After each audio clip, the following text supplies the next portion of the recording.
somente Ingrid e eu ligado, né? Então, bem-vindos ao nosso 21º encontro. Hoje são 14 dias do mês de setembro de 2021 e nós estamos aqui novamente para falarmos um pouco sobre o campo e as práticas integrativas e complementares. A Ingrid Canhete é uma psicóloga gaúcha. Eu não sei se de nascença, mas de moradia não é, Ingrid? De nascença, eu nasci em Porto Alegre. Opa, então gaúcha da gema.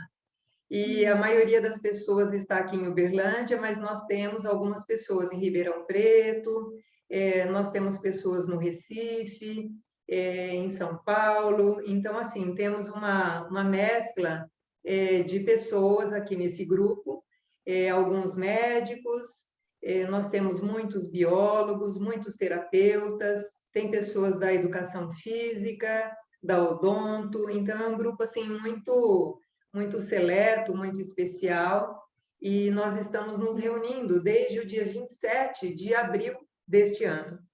É uma forma de nos encontrarmos e preenchermos esse vazio existencial que a reclusão nos impôs. Eu gostaria só de fazer um pequeno resumo. Eu tive a honra de ser apresentada ao livro da Ingrid em 2009, quando eu tinha um grupo de estudos com o pessoal da biologia, e uma das meninas me perguntou se eu conhecia a teoria sobre os índigos. E a mãe dela, psicóloga, estava na reunião, e então, assim, eu perguntei, mas quem são essas criaturas? E a mãe dela nos disse assim: são criaturas muito especiais, muito inteligentes, mas sofrem de uma solidão imensa. E eu fiquei assim muito atraída por aquilo, porque em 2007, 2 anos antes, a ginecologista que me atendia me disse que estava assim contando os dias para se aposentar, porque ela queria participar de congressos de saúde e espiritualidade, principalmente para conhecer sobre os índigos. E eu levei aquele susto, né? Mas o que é índigo, além de calça jeans, né? E aí então a coisa começou a vir.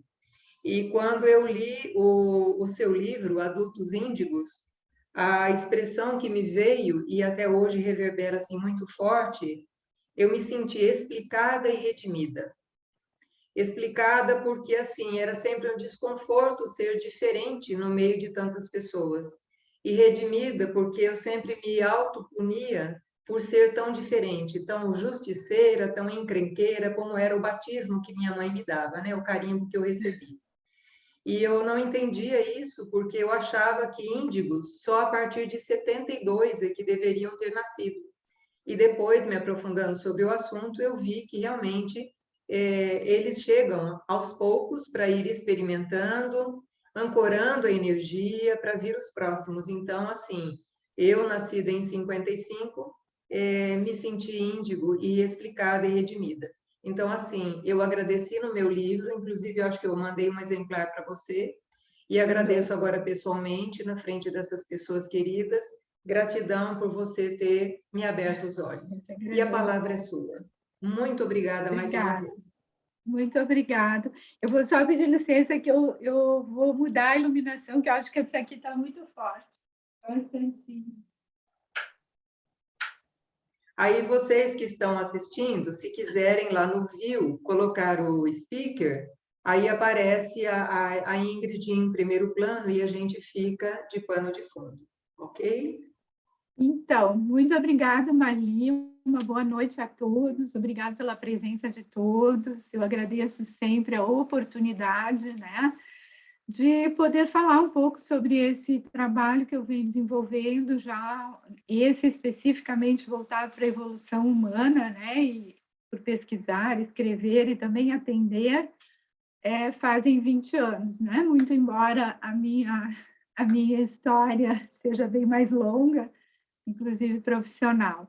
A Marli realmente é uma pessoa querida que eu tenho no coração, tenho o livro que tu me enviaste, trocamos muitos e-mails, né, naquela época, e ideias, E eu fico muito feliz e muito grata, porque eu sempre digo que o estudo sobre as gerações índigo, cristal, os grupos evolutivos que vêm chegando, né, para ativar e acelerar o nosso processo evolutivo, me trouxeram muitos amigos, não só no Brasil, mas também em outros países, né? A rede foi se ampliando e, e isso é muito gratificante, né? Porque tem pessoas como tu, né, Marli, que nunca nos encontramos fisicamente, mas com essa benesse das redes, que essa geração índigo, inclusive, é responsável por criar, nós podemos estar assim conectados num momento e num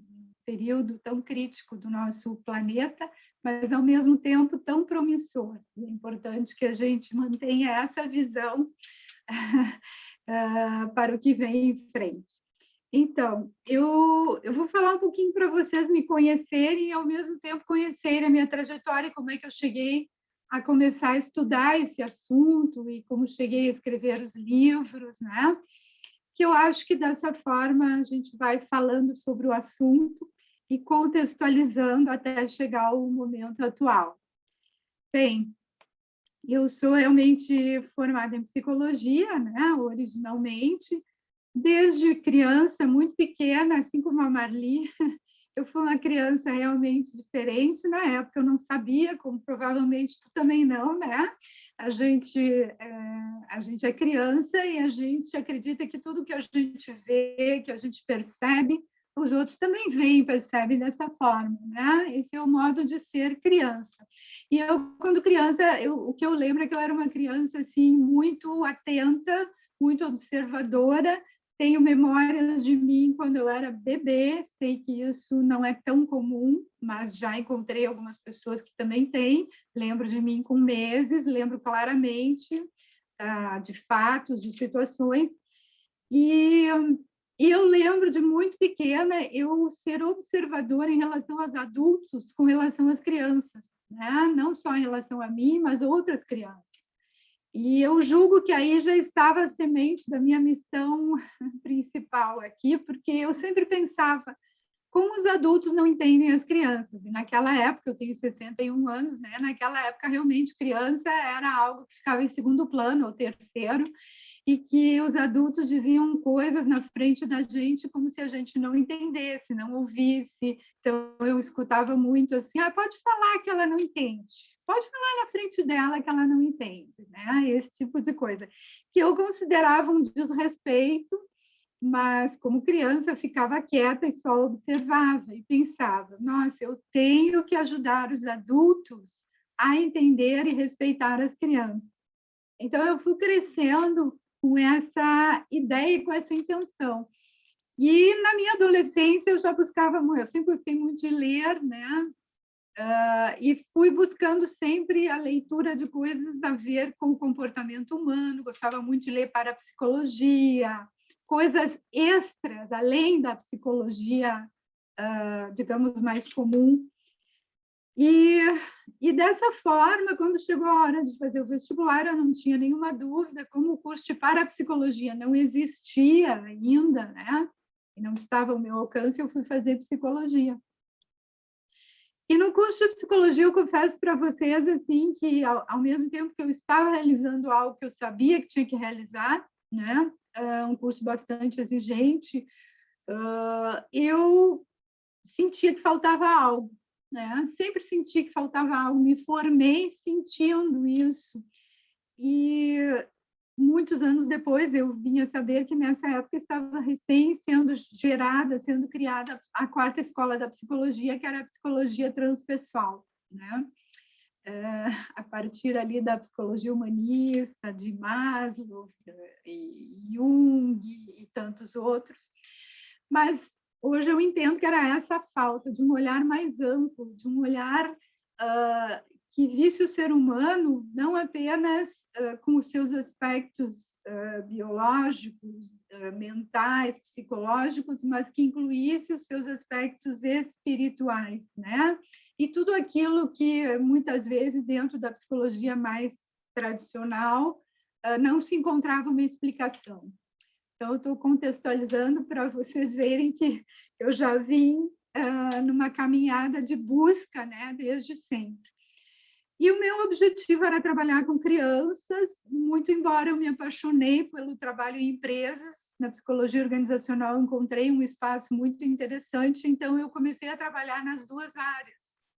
E, na verdade, eu tenho uma trajetória aí de trabalhar na área de RH das empresas e também em consultório. Até que chegou um ponto onde as duas coisas ficaram muito pesadas para mim, faltavam horas no dia, então eu fiquei com as empresas por um tempo, mas sempre com a intenção de retornar ao consultório. Eu não sabia bem como, mas eu sabia que eu retornaria, né? Aquelas coisas que a gente intui. E tive uma experiência muito boa e muito gratificante nas empresas, aprendi muito, inclusive, para trazer essas experiências para o consultório, né? Porque eu fui conhecer o lado da vida onde as pessoas labutam e de diversas maneiras.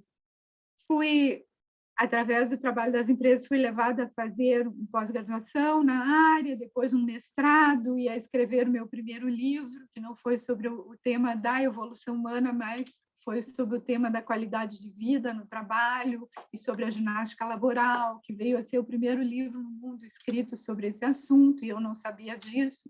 Estou contando isso para vocês terem uma noção do que a gente vai falar sobre os grupos evolutivos, já algumas características, né? Porque eu vim como índio. Hoje, acredito que já estou lá numa outra vibração. A gente vai falar um pouco mais sobre isso. Mas uma característica é essa de ser desbravador, né? A geração índigo é desbravadora, ela é pioneira, ela veio ancorar um tipo de energia de consciência aqui no planeta e abrir caminho para os próximos grupos evolutivos.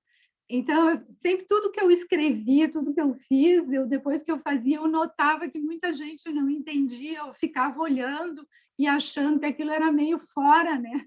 Meio anacrônico, assim, fora do espaço e do tempo, mas eu fui entendendo que era essa minha forma de estar e de agir e de contribuir. E então, eu prossegui, né? Fui dar aula, fui convidada a dar aula na universidade. Na universidade também eu notei que essas minhas características, né? Como a Marli citou no caso dela, de fazer as coisas de um modo diferente, elas ficaram mais evidentes no meu processo dentro da universidade, porque os colegas vinham espiar as minhas aulas, eles queriam saber o que estava acontecendo, os alunos faziam fila para fazer determinadas cadeiras comigo, eles me pediam para trazer o marido, a esposa, a filha criança, para assistir às aulas, né? E participar até, às vezes, de trabalhos em grupo. Então, aquilo era curioso para mim, era muito interessante, muito legal. Eu fui uma professora apaixonada enquanto trabalhei na universidade. Mas, enfim, como tudo na história de um índigo, foi só um tempo. Depois eu passei um outro tempo dando aulas em cursos de pós-graduação, viajando, fazendo palestras em empresas, e sempre com aquela intenção de voltar ao consultório. E foi então que, no ano de 1999, eu comecei a receber muitas informações, é exagero, mas algumas informações substanciosas sobre a questão da evolução espiritual do planeta, sobre o ser humano aqui, a sua trajetória, de uma pessoa, um ser que eu não conhecia, do México, de um grupo, né, que se dizia um grupo atuante no mundo todo, voltado para a evolução espiritual, e eu fiquei um pouco assustada na época, né? A época do computador 486 ainda, e eu recebia mensagens assim de alguém desconhecido, enfim. Mas eu não descartei, eu lia tudo que eu recebia, porque era muito interessante, era muito profundo, até que eu recebi uma primeira mensagem falando sobre a geração índigo, descrevendo suas características. E o primeiro impacto foi realmente de me reconhecer, né, naquelas características, naquela descrição e de me emocionar. Eu realmente até chorei muito, confesso, porque a trajetória de quem é diferente, de quem é pioneiro, é sempre sofrida, sempre muito desafiadora, né? Batendo contra os muros, recebendo muito não.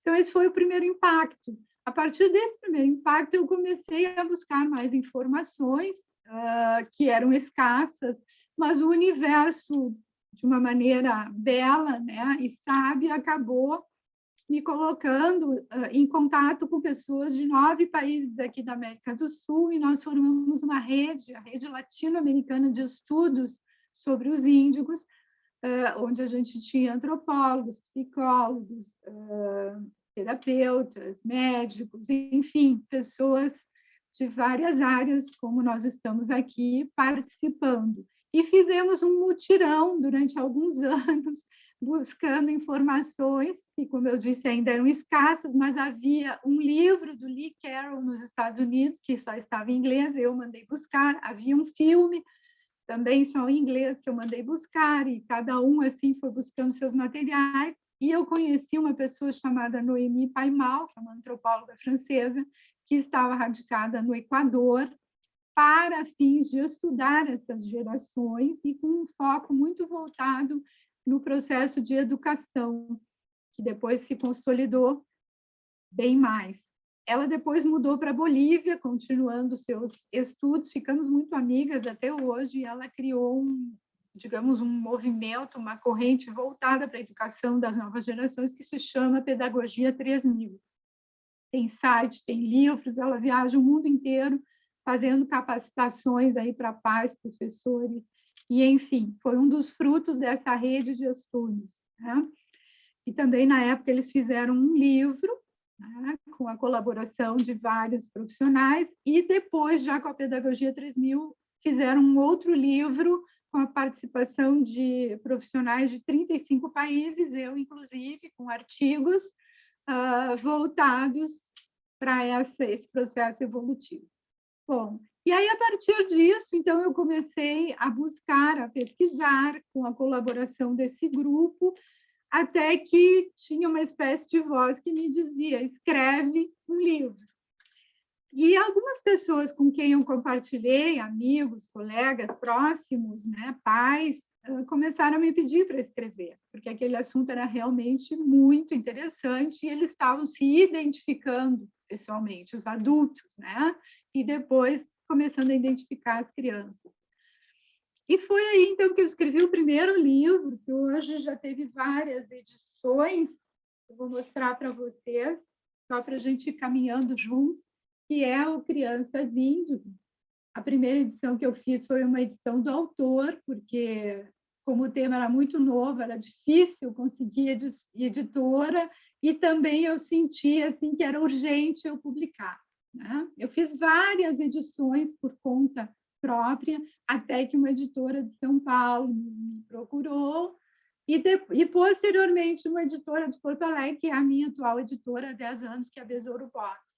Então, Crianças Índigo, Evolução do Ser Humano foi o primeiro livro. Essa edição aqui já está revisitada, e eu fiz algumas atualizações, né, mais recentemente. Mas é um livro base, né? É um livro base, assim, para quem quer entender o processo de evolução do ponto de vista que a gente fala, né? Eu gosto de salientar, porque eu estou falando para vocês, pessoas que eu sei que já têm uma noção do assunto, mas eu sempre gosto de salientar que esse assunto não tem nada de místico, nem embora os espíritas estudem já há bastante tempo, falem, façam palestras, o Divaldo Franco mesmo escreveu um livro em cima das palestras que ele faz pelo mundo, mas não é um assunto de cunho espírita, nem de cunho místico, como muitos parece que entenderam ao longo do caminho, fazem questão de insistir. É um tema que, na minha opinião, deveria ser de interesse de todos, porque é a evolução humana aqui no planeta. E, mais especificamente, a gente está tratando de um momento histórico, né? Uma janela, um momento histórico que atinge todos nós.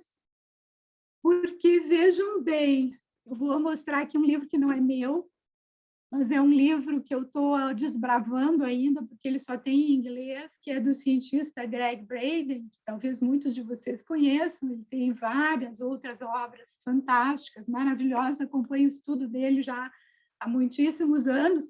Nesse livro, que é sobre... desculpa, eu estava mostrando, ele fala sobre um novo design humano, né? Que não deixa de ser sobre um novo ser humano. E uma das coisas que ele diz claramente, ele não sugere, mas ele diz, né, é que, com certeza, as novas descobertas da ciência, todas elas apontam para o seguinte: de tempos em tempos, ao longo da nossa jornada na Terra, existem momentos que marcam uma mudança drástica de paradigma e um salto evolutivo, como foi, por exemplo, na Renascença, nas revoluções industriais, enfim. E que, nesses momentos particulares, sempre houve muitos indicativos, e ele vai apontar isso nos escritos, através das pesquisas que ele fez e faz, de que tudo indica que houve uma intervenção nesses períodos, uma intervenção que não pode ser explicada, digamos, dentro do normal, que seria uma intervenção divina, se quisermos chamar, ou de instâncias extra, né? Fora aqui do planeta, para que isso acontecesse, né?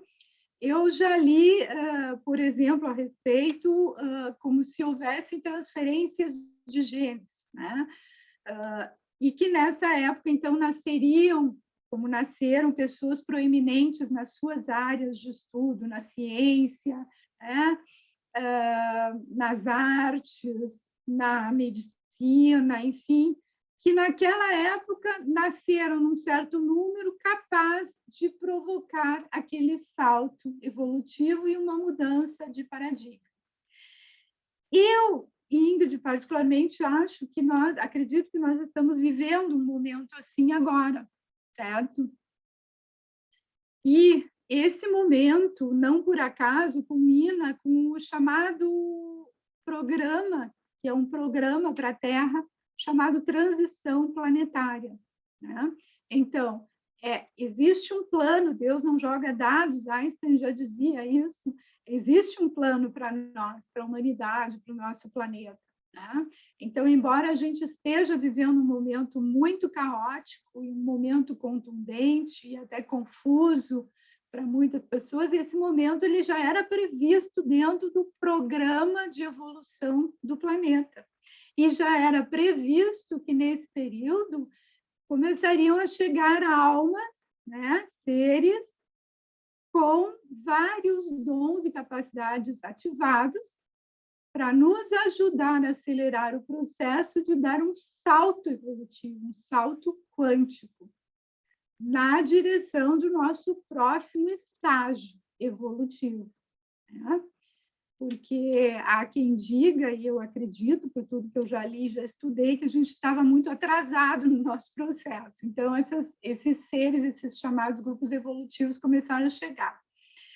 Sempre houveram, quando a Marli menciona, é verdade, inicialmente, quando eu comecei a estudar, eu não tinha essa clareza, mas sempre houveram índigos, por exemplo, e a gente vai falar por que esse nome é índigo e ao que se deve, e que são nomenclaturas que a gente está usando somente como fim didático. Daqui a pouco não vamos mais usar nenhum tipo de nome, né? Não é isso que importa, não são os rótulos, mas para fins de estudo, nesse momento, eles servem apenas para isso.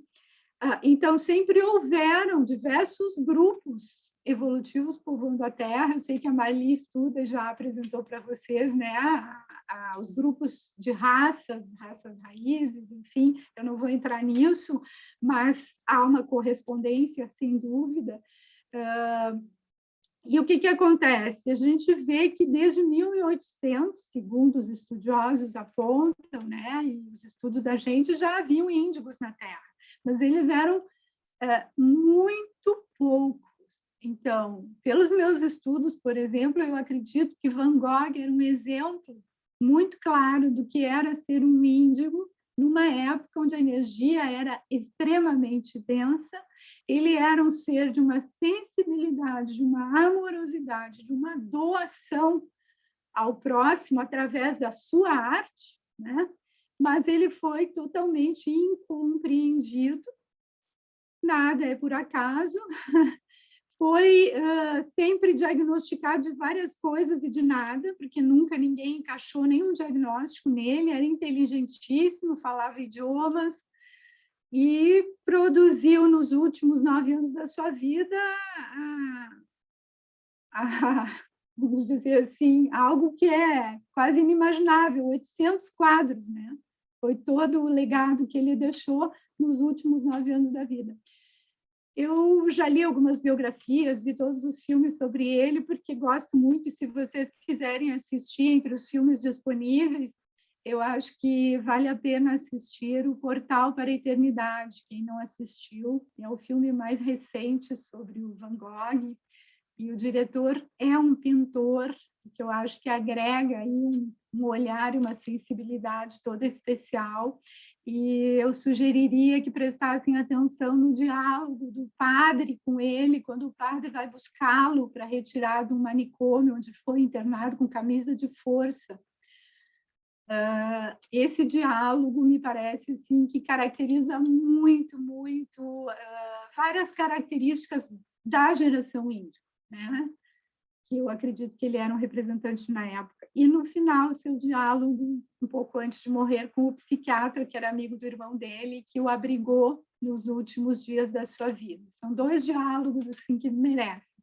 Bem, então, o que a gente sabe é que, com o intuito de acelerar o nosso processo evolutivo aqui, a partir da década de 70, começaram a chegar em grande número, né? Mais especificamente, se acredita que entre 75 e 82, o ano de 1975 e 1982, chegou um número muito grande, realmente muito grande no planeta. É um mar. E, a partir daí, continuaram chegando. E o que são os índigos, chamados índigos? Esse nome vem da coloração azul presente na aura, no campo energético, que uma metafísica estudiosa americana, Nancy Antap, que nasceu, por sua vez, com um dom raro, mas possível. Enfim, hoje a gente está vendo crianças com vários dons, inclusive esse. Mas ela tinha um dom de ver a aura com clareza, ver o campo energético com toda a sua composição de cores nas pessoas. Ela nasceu com esse dom. A gente diz que é como se ela tivesse nascido com uma máquina Kirlian, que hoje já não se chama só Kirlian, né, por causa do Landel de Moura, que houve uma concordância, e até foi uma amiga minha daqui do Sul, que trabalha com a bioeletrografia, que hoje é o nome mais atual da foto da aura, foto Kirlian. Ela conseguiu ir à Rússia e pleitear, né, com justiça a autoria dessa descoberta desse aparelho pelo padre Landel de Moura, que era um gaúcho também, com certeza um índigo superdotado, multifacetado. E então, através desse dom, como eu estava falando da Nancy Antap, ela foi a primeira que se sabe identificou a coloração azul índigo num bebê, um filho de um colega médico dela. A Nancy faleceu agora há alguns poucos anos, mas também deixou o seu legado, né? E o que ela estudava? Ela estudava a presença de determinada cor no campo energético do ser humano e relacionava com determinadas características de personalidade e dons, habilidades, que, segundo ela, estariam a serviço da realização de um propósito, de uma missão aqui. Ou seja, que não é por acaso que a gente nasce com certas características, né? Essas características, esses dons, estão sempre a serviço de um propósito, de uma missão aqui, a ser realizada. Então, esse é o estudo dela, por mais de 30 anos, ela se dedicou a isso. E depois o Lee Carroll, que é um americano, que talvez alguns conheçam, talvez o canal mais conhecido, canalizador das mensagens de Cryon, que seria uma entidade magnética, mas ele é de formação um engenheiro, enfim, hoje ele viaja o mundo, eu tive a oportunidade de conhecê-lo pessoalmente, de participar de um dos eventos quando ele veio a Porto Alegre, me convidou para fazer uma palestra, participei de um de seus livros com um artigo, e é uma pessoa muito legal e um trabalhador também em serviço, né, das novas gerações. Bom, o Lee escreveu um livro, que na época eu mandei buscar, só tinha o livro dele em inglês, e ele, então, falava pela primeira vez sobre por que era índigo, os estudos da Nancy, entre outras coisas. Então, a geração índigo se caracteriza basicamente por ser um tipo de ser humano que vem dotado de uma força interna, de uma energia de alta qualidade, de uma maturidade acentuada, de uma noção interna, a gente diz assim, da sua realeza, mas não é no sentido de distorcer que eu vou falar isso, né? Mas intimamente eles têm noção da sua importância, né? Da importância deles e de que eles têm uma missão importante aqui. Isso foi muito desvirtuado em muitos dessa geração, justamente pela dificuldade, a falta de acolhimento, né? O não entendimento por parte de pais e sociedade. Mas os índigos têm essa questão muito forte dentro de si, e eles vieram com essa força e com essa energia para justamente serem os rompedores de sistema. A missão dos índigos, do grupo evolutivo chamado índigo, que no mundo das organizações a gente chama lá de geração Y, depois a geração X, Z, né? Você já deve ter ouvido falar. A gente está falando do mesmo fenômeno, mas nas empresas eles usam essa nomenclatura. Então, os índigos vieram com características capazes de bater contra os muros, bater contra o status quo, questionar tudo o que estava estabelecido até então na sociedade, hábitos, crenças, né? Modus operandi. Eles vieram questionar e eles vieram dizer por que não? A pergunta preferida, por que não? Por que não fazer diferente? Por que não pode ser de outra maneira? Né? Eu digo que uma das coisas que marcou a chegada dos índigos aqui foi aquela coisa, vocês vão se lembrar, uma época, os anos 90, deles botarem os jovens, colocarem o boné virado ou para o lado ou para trás, né? Eu digo que é um dos sinalizadores, que era uma forma de dizer assim, por que o boné tem que ser usado sempre com a aba para frente? Pode ser para o lado, pode ser para trás, pode ser enviesado. Um simbolismo, né, dessa época que marcou a chegada de grande número de índigos. Então, eles vieram abrir um caminho, eles vieram criar as condições mínimas, ancorar um determinado nível de consciência, porque eles são a geração que veio com a consciência mais expandida do que o habitual aqui na Terra. Vieram também com uma espiritualidade mais pronunciada, vieram com um coração bastante aberto e generoso, com qualidades como a compaixão, com uma tendência a olhar o nós, né, ao invés do eu. Então, eles são realmente generosos e foram eles que também deram todo um impulso para a criação de ONGs, de trabalho cooperativo, comunitário, né?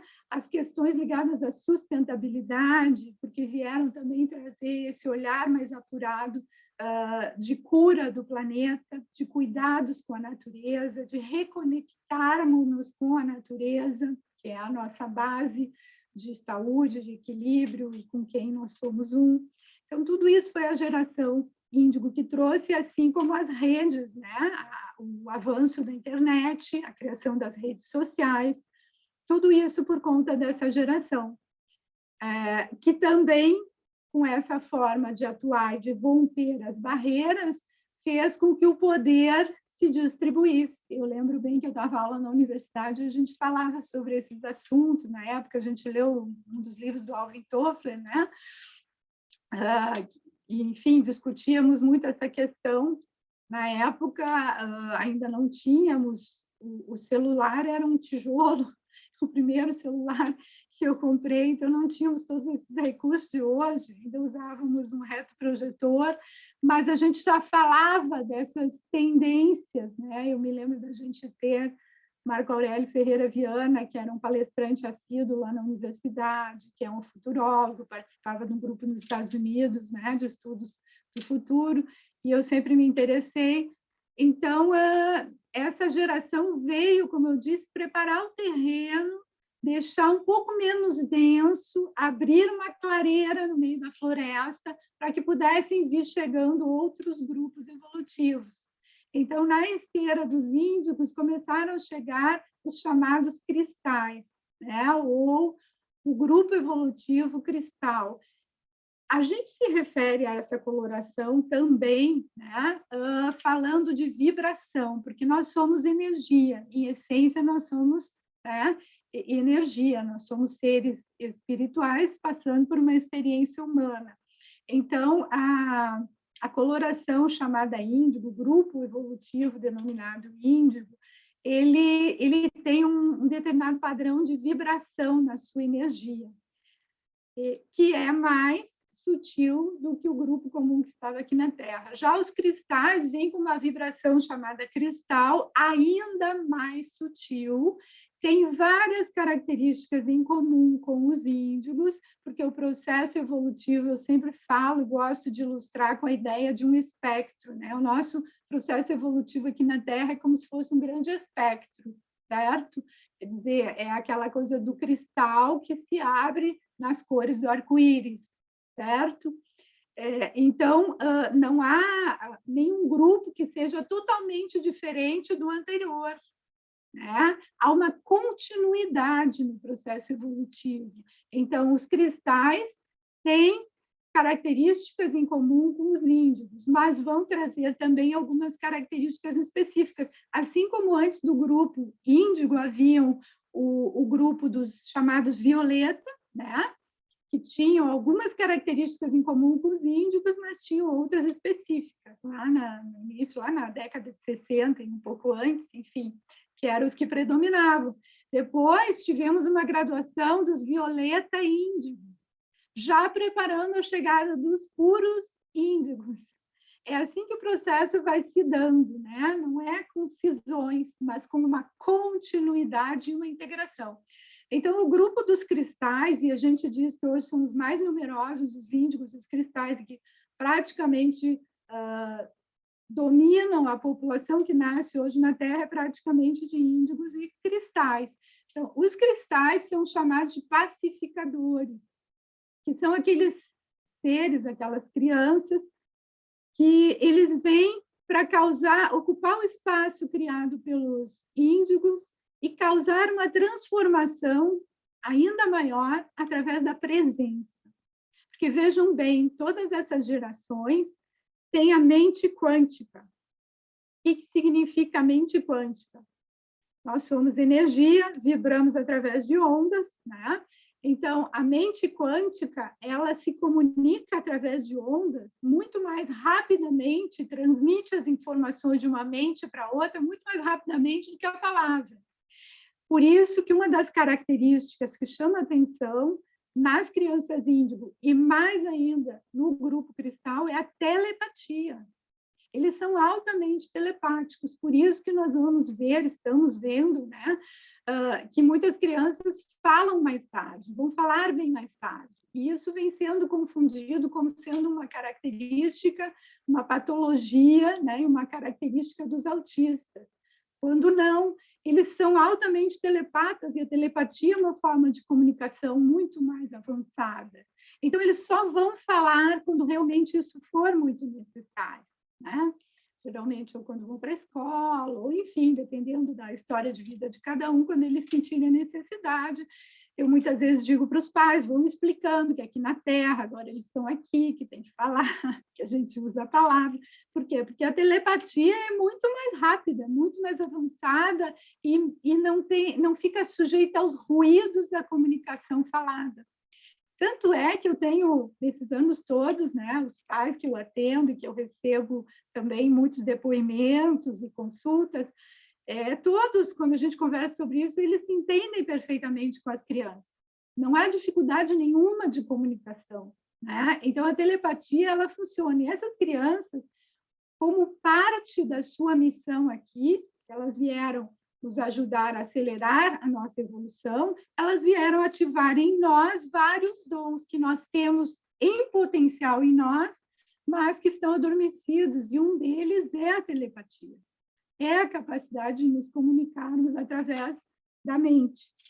Bem, e assim, então, como eu dizia, as crianças do grupo Cristal, eles são ainda mais telepatas e também médiums potentes, né? Eles têm a mediunidade muitíssimo acentuada. Tanto é que muitos deles acabam sendo, às vezes, infelizmente, internados, porque alguns realmente se perturbam e se desequilibram por não serem, insistentemente não serem entendidos desde criança, serem medicados, que aí é um problema à parte, que a gente precisaria uma noite para conversar só sobre isso, sobre os equívocos de diagnósticos que têm se cometido em relação a essas crianças, esses jovens e esses adultos, e as medicações pesadas que são receitadas e que aí sim atrapalham tudo, porque aí nós vamos ter uma interrupção, né, um desequilíbrio de todas essas capacidades e dons que eles trazem para cá, para nos ajudar.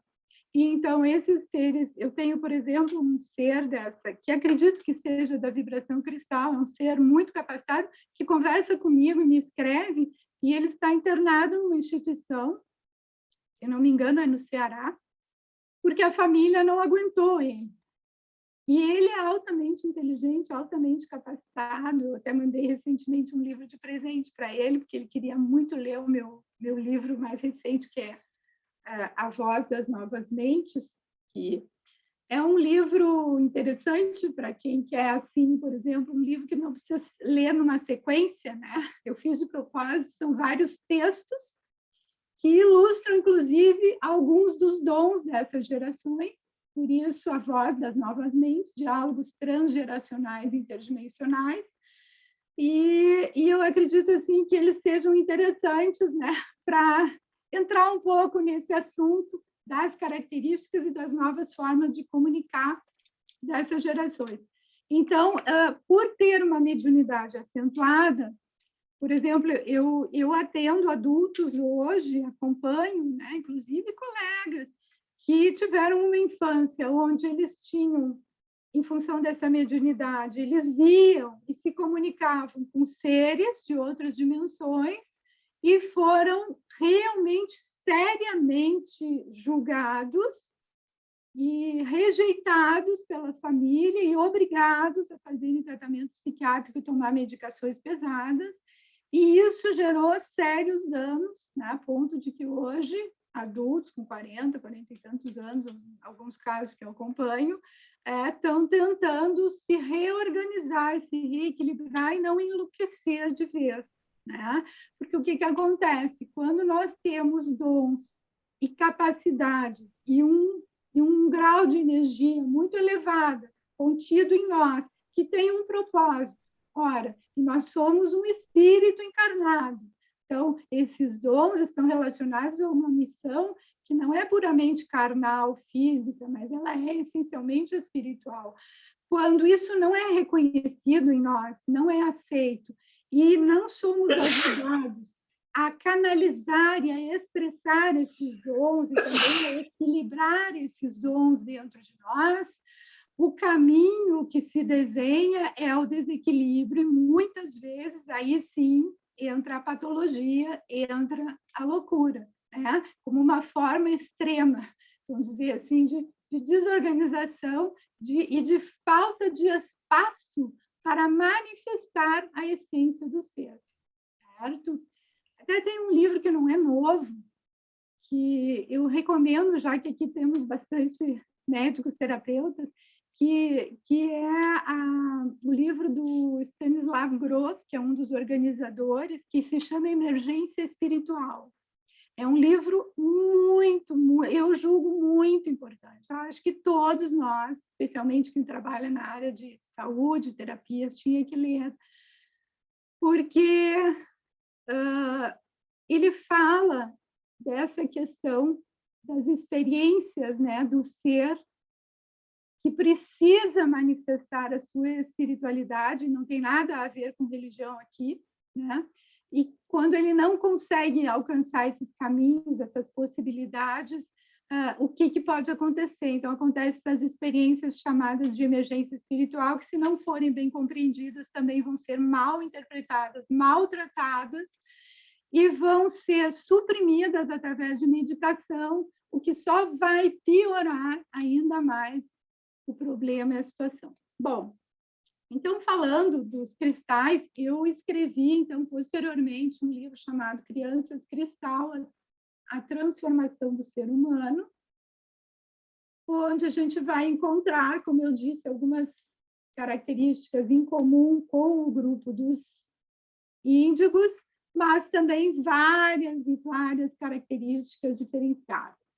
Eu já aproveito para dizer que em todos os meus livros eu procuro também dedicar toda uma parte, assim, com dicas, com sugestões, com a parte de educação, o que os pais podem fazer para ajudar essas crianças a compreender, né? Que encaminhamentos dar, dicas de filmes, dicas de livros. Eu gosto sempre de incluir bibliografia nos meus livros, e sites também para pesquisa e para ampliação do estudo. Também escrevi, falar um pouquinho aqui dos livros, eu escrevi o Adultos Índigo, porque muita gente me pediu durante muito tempo, em função de que diziam, bom, as crianças índigo cresceram, a gente precisa de um livro sobre nós. E, assim, eu digo para vocês que é um livro especialmente, particularmente gratificante, que me impressiona, porque até hoje, todos os dias, praticamente, eu recebo depoimentos de adultos de várias idades. Acho que o adulto índigo de mais idade que eu recebi tinha uns 84 anos, era do Rio de Janeiro, um arquiteto que me escreveu, e ele estava assim impactado por se descobrir índigo. Enfim, às vezes as pessoas querem apenas conversar, né, sobre isso como forma de se reconhecer e de se reencontrar, né, nesse novo lugar, nesse novo espaço. Então, esse livro até tem um exercício que não é de minha autoria, um questionário de uma colega do Chile, daquele grupo de estudos que eu mencionei, que me autorizou para se identificar se você está mais no grupo dos índigos, com uma predominância, né, de funcionamento mais no grupo dos índigos ou dos cristais, ou se você está passando pela transição índigo-cristal. Tá?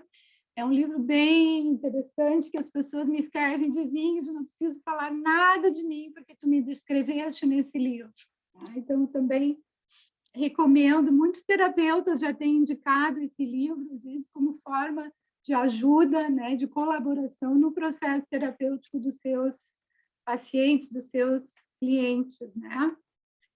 E eu também escrevi sobre os adolescentes, um livro chamado Adolescente Cristal, e eu digo que, para mim, ele é muito especial no sentido de que eu acho que a nossa sociedade ela não tem espaço para os adolescentes. Para as crianças, até que nós estamos nos mexendo um pouco mais, né? Estamos até dedicando um olhar um pouco mais apurado, ainda falta muito para as crianças, mas os adolescentes não tem onde ficar. Adolescente é aquilo, não é criança, não é adulto, onde é que ele vai ficar? O que ele vai fazer? Né? E muitas vezes os pais, os adultos, querem se livrar deles. Manda para cá, manda para lá. Quem tem dinheiro, bota dinheiro na mão do adolescente para se livrar dele de uma vez. E aí nós temos o problema que vocês estão bem cientes de que o suicídio entre os jovens, entre os adolescentes, que já era a segunda causa de morte no mundo, entre 14 e 24 anos, mais ou menos. Hoje, com a pandemia, eu tenho certeza, e recebo, às vezes, algumas informações em alguns casos que deve ter aumentado. Então, acho que a gente precisa ter um olhar, e ainda mais com essas características tão diferentes que eles trazem. Entre elas, eu estava falando do grupo cristal, né? E vejam que é uma característica que todos os grupos evolutivos trazem, mas os cristais têm muito o dom da cura, de diversas maneiras. São inúmeros os relatos de mães, de avós, enfim, até de professores, das crianças pequenas que às vezes pegam uma pedrinha ou simplesmente colocam as mãos, a mãe está com uma dor, né? E ela, eu vou te curar, fica quietinha, mamãe. E ela realmente cura, né?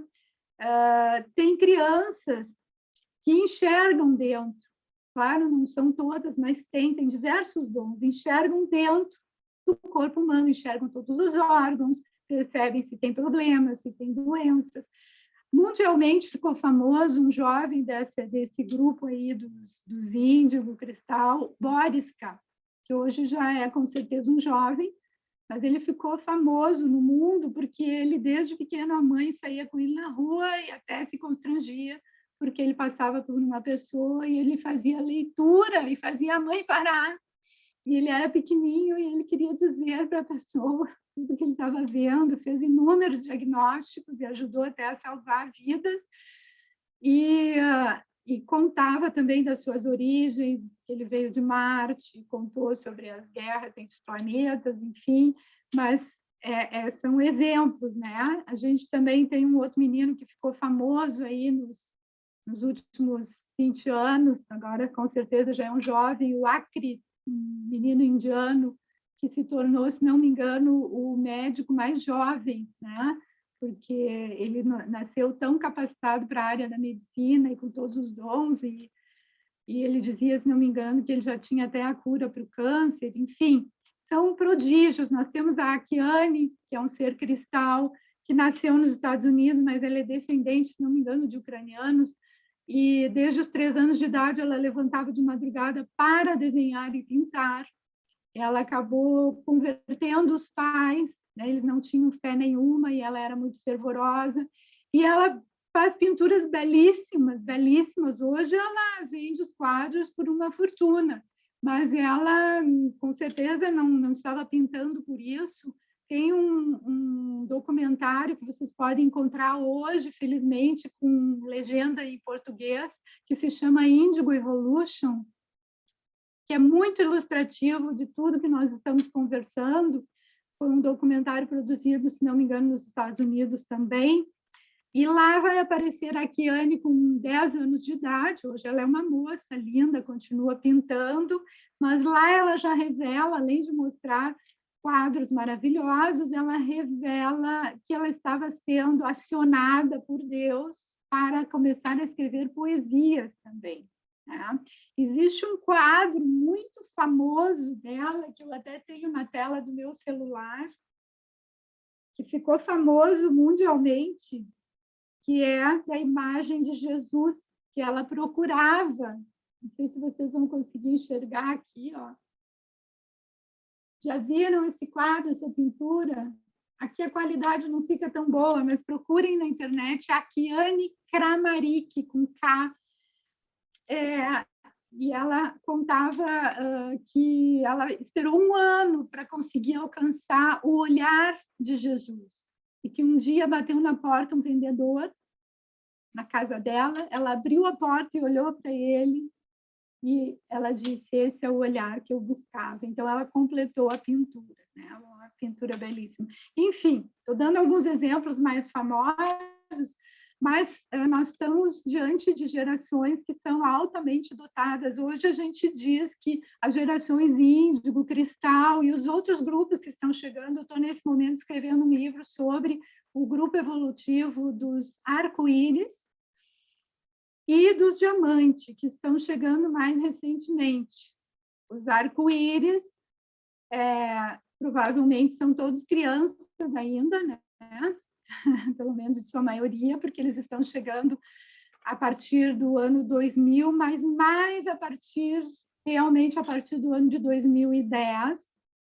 E são crianças, são almas que a gente diz que nunca estiveram aqui na Terra, é a primeira vez, e a gente consegue ouvir deles, às vezes, manifestações que nos deixam isso mais claro, como, por exemplo, dizer para a mãe que ela é a primeira mãe dela, que ela nunca teve uma mãe, né? Que ela nunca morreu.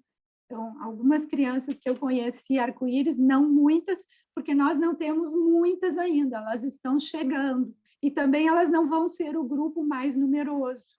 Elas vêm com um outro propósito, que é dar continuidade à presença e à missão das crianças índigo e cristal, né?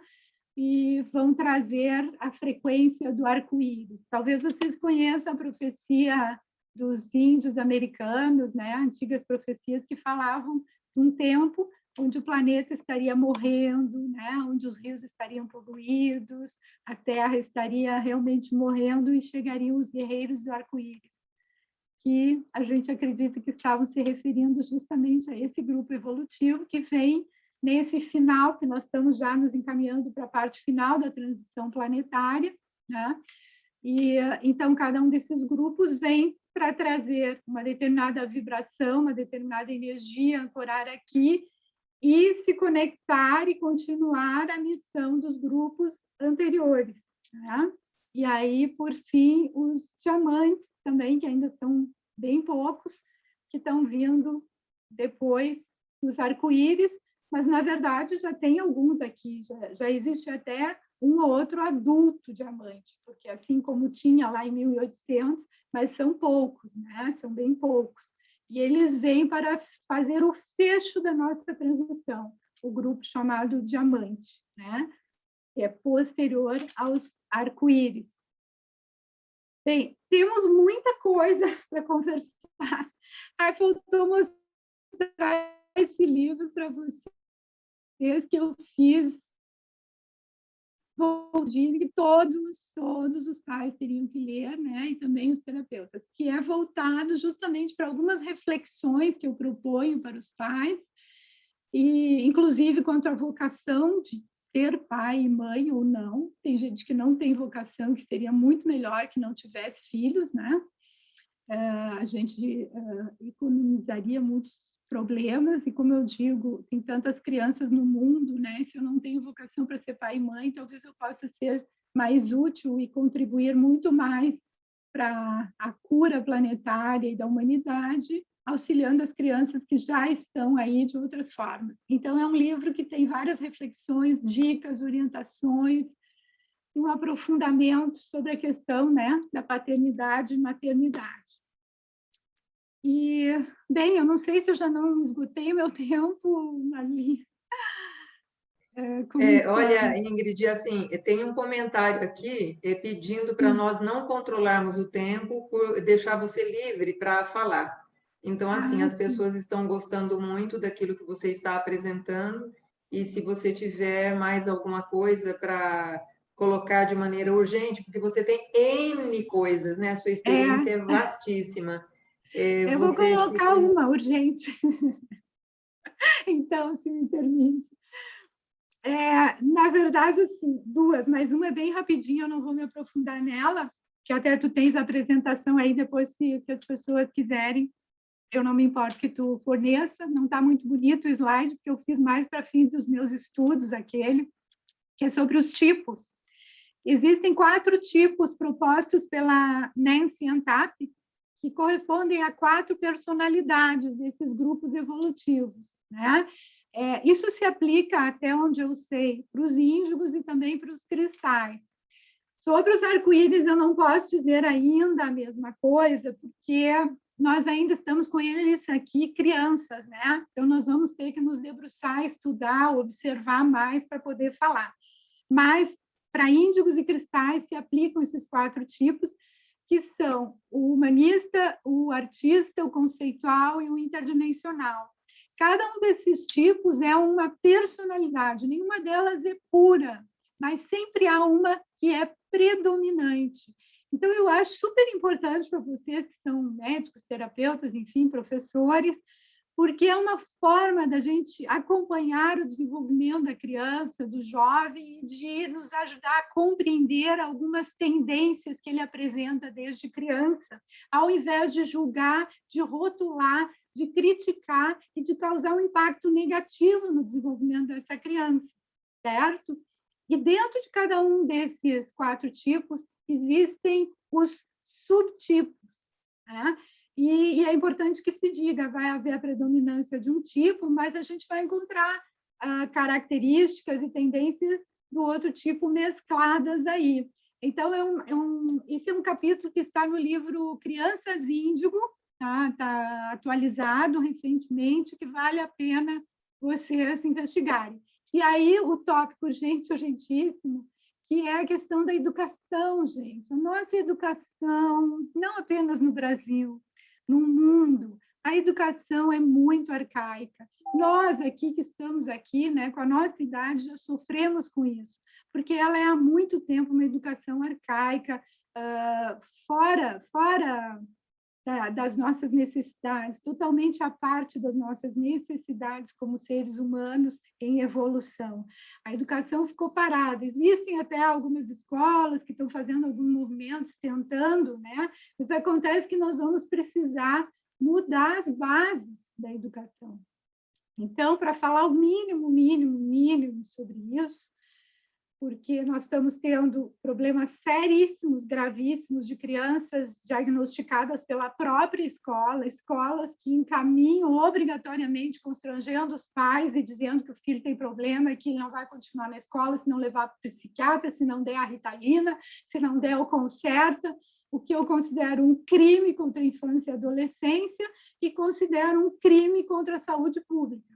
Porque dar uma droga desse tipo para uma criança pequena, como eu já atendi criança de 3 anos que vinha sendo medicada, né? E depois, aos 13 anos, continuava com a Ritalina, que é o metilfenidato, vocês sabem, é um benzodiazepínico, uma droga pesada que causa dependência física, química, emocional e que abre uma brecha no cérebro, né? Hoje a gente sabe, através da neuropsicologia, de todos os estudos, ela faz um caminho que depois se abre para outras drogas, inclusive para essa dependência aí das tecnologias, das telas e tudo mais. Então, é um grande estrago, sem contar todo o constrangimento, a humilhação de pais e de crianças, que isso daria também uma outra noite de conversa. Mas o que eu quero dizer, resumidamente, é que a nossa educação, nós precisamos chacoalhar, sacudir os ambientes educacionais. E não é à toa que, nesse momento de pandemia, está ganhando força aqui no Brasil o movimento voltado para o homeschooling, que é o estudo em casa, que nos Estados Unidos e em outros países já existe. Estados Unidos é muito forte, tem sistemas super organizados para isso. Aqui no Brasil está faltando a lei, que já está há horas esperando para ser aprovada, mas a gente sabe que tem muitas famílias que já educam. E o que eu queria dizer é o seguinte: a nossa educação está pautada por uma ativação e um investimento, um olhar exclusivo no cérebro esquerdo, no hemisfério esquerdo. E isso tem gerado um estrago terrível, um sofrimento e doenças. Nós adoecemos em função disso. Por quê? Porque nós temos um hemisfério direito. O hemisfério esquerdo, que é crítico, lógico, racional, exclusivo, porque ele separa, ele divide, né? E ele não nos conecta com o coração, ele não nos conecta com o amor incondicional. Só o hemisfério direito é capaz disso, que é o nosso hemisfério afetivo, criativo, intuitivo, inclusivo. E as crianças, gerações de agora, já há indícios fortes de que elas nascem com o hemisfério direito e esquerdo já integrados. E mais, elas já vêm com o hemisfério esquerdo delas totalmente preenchido. Aquilo que nós levamos anos para aprender na escola e na universidade, elas já trazem tudo isso. Por isso que elas...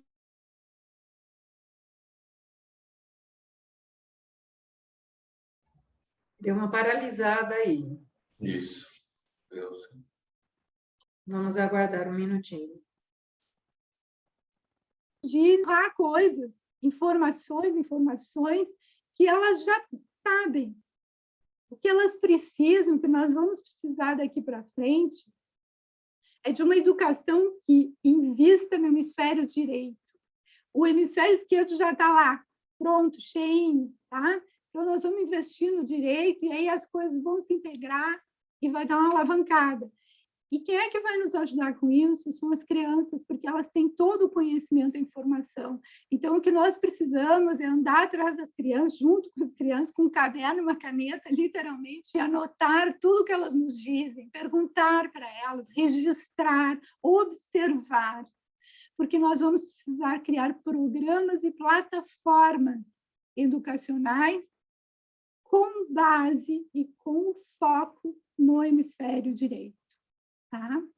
Era isso urgentíssimo que eu precisava falar, resumidamente.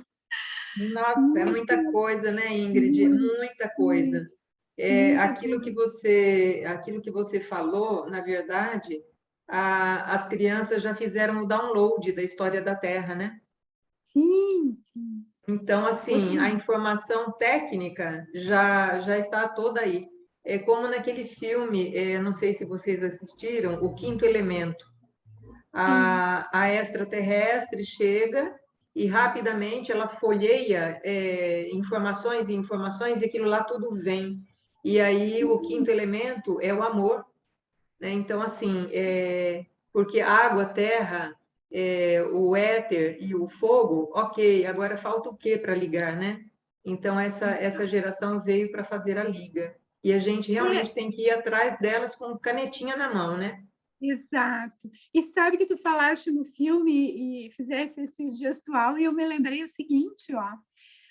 Essas crianças têm a mente quântica, como eu falei. Então, elas fazem, inclusive, um dos dons que elas trazem, só que nas nossas escolas, como não há nem a consciência disso, não se estimula desde pequenos, tem crianças que fazem a leitura do livro fazendo assim, ó. Elas fazem assim, 2, 3 vezes, tu pergunta o que tu quiser, ela fez a leitura quântica, ela entrou em ressonância quântica com o autor e com o conteúdo do livro, te responde o que tu quiser. Tem outras que cheiram, outras passam aqui no terceiro olho, outras elas colocam aqui. Procurem leitura quântica, talvez vocês vão encontrar alguma coisa. Tinha um vídeo que o Lee Carroll fez, porque tem um professor japonês que já há muitos anos treina em escola as crianças para que elas não percam esse dom. É disso que se trata. Essas crianças estão trazendo muitos dons e por ignorância, no sentido de desconhecimento, a gente não está honrando, aproveitando, estimulando esse desenvolvimento e a continuidade, né, desses dons. Tá? Você tocou num ponto interessante, Ingrid. Eu só vou falar isso e abrir para as pessoas. Tá. A nossa geração, a geração dos índigos mais velhos que chegaram aos poucos, ela foi encarcerada. Então, assim, quando eu ouvia me chamarem, a minha mãe falava assim: não responde que o espírito vai te levar embora e você vai morrer. E aí você para de ouvir, você para de ver, você para de Uhum. sentir, porque tudo é medo, tudo é medo. E aí Isso. chega na escola, você lá, eu lá canhota, né? Olha para trás, vê se tem alguém usando essa mão. Lá vai mudar de mão. Então era tudo muito proibido, muito encarcerado. Sim. Então nós somos uma geração que durante muito tempo ficou com zíper na boca, não pode falar.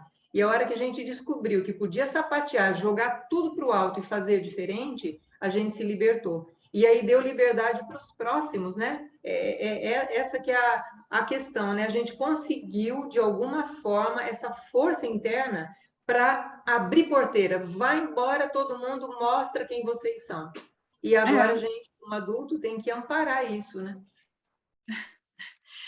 e aí é como eu sempre digo, o que não nos matou, nos fortaleceu, né? No início ali do livro Adultos Índigo, até eu coloquei a letra da música da banda Maná, aquela banda mexicana, não sei se vocês conhecem, mas eu gosto muito das letras deles. Tem uma música chamada Combatiente, que é combatente, né? Que é justamente fala, entre outras coisas, do que tu estás falando, Marli, e o que não nos matou, nos fortaleceu, né? Mas foi sofrido, foi sofrido, e agora a gente está tratando de fazer os concertos, de nos reorganizarmos, né? E tentarmos ir para frente e realizar o que nós viemos realizar aqui, porque nós não podemos abrir mão de realizar o nosso propósito e missão aqui na Terra, né? E temos que lembrar que somos muitos, somos milhões, somos uma equipe aqui na Terra, a gente não está sozinho. Se no passado, né, a gente era muito mais solitário, porque não tinha essas informações, agora a gente tem, e podemos estar assim em grupos, né, conversando. Ontem à noite eu conversei com um grupo que foi recentemente criado, um grupo só de índigos, adultos. Enfim, alguns até usando medicação e estão querendo se livrar disso, enfim. E aí me convidaram para participar, e eu tenho dito assim, não podemos abrir mão de ir em frente, de realizar o nosso propósito aqui, né? Porque não estamos sozinhos, a gente hoje tem quem nos compreenda, temos quem nos apoie, nos ajude, e isso é fundamental, né? Eu acho que o mais importante foi isso, né? Nós descobrimos que a gente não é patinho feio, nós pertencemos a um bando, nós temos um bando, e ele foi localizado, né?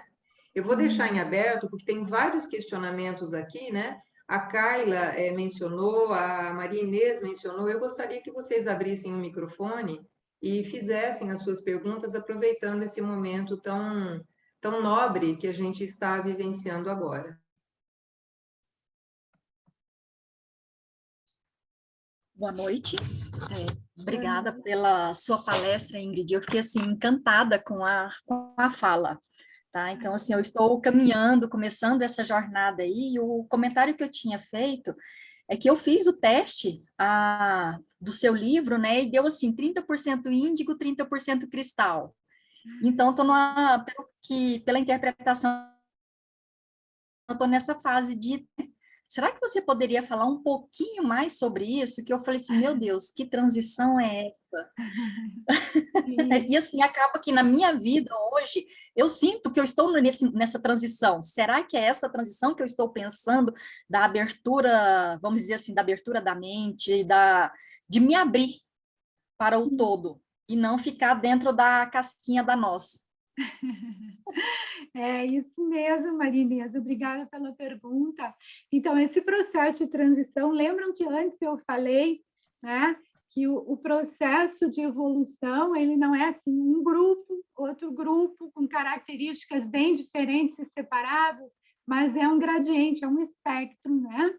Então, isso está acontecendo com muitas pessoas, assim como tu, e eu mesma já passei por esse processo. Hoje eu acho que eu estou predominantemente com mais características cristal do que índigo, mas como temos coisas em comum, né, vamos manter algumas.